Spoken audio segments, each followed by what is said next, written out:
internetga kirishligini istagan odam va kirgan odam vaqt degan ulug' ne'matni qadriga yetadigan bo'lishi kerak. Bu asosiy odoblardan biri. Bugun sir emas, internet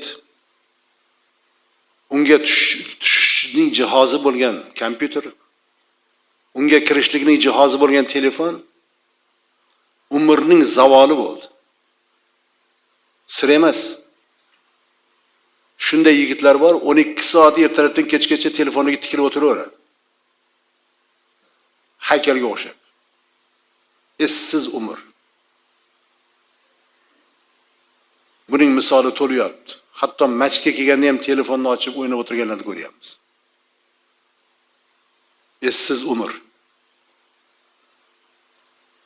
Bu dunyodagi umr bir marta beriladi. Buning har bir soniyasiga biz qiyomatda zor bo'lamiz. O'shanda bilamiz, buning har bir soniyasi qanchalik qadrli ekanligini. Hozir bilmaymiz. Demak, internetni ishlaydigan odam vaqtni qadriga yetadigan bo'lishi kerak. Vaqtni qadrlasin. Umri shu bilan o'tib ketmasin.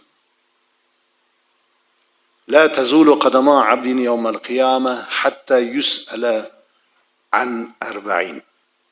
Payg'ambarimiz alayhissalom dedilar, qiyomat kuni banda qayta tirilib oyog'iga turganida oyog'i joyidan jilmaydi 4 ta narsadan so'ralguncha. Ana shu 4 ta narsaning birinchisi an umrihi fima afnahu. Umridan so'ralinadi. Umrini nima bilan o'tkazdi?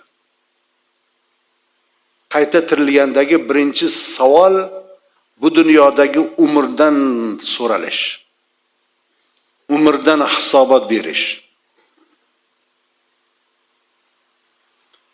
Bu haqiqatni eslasin.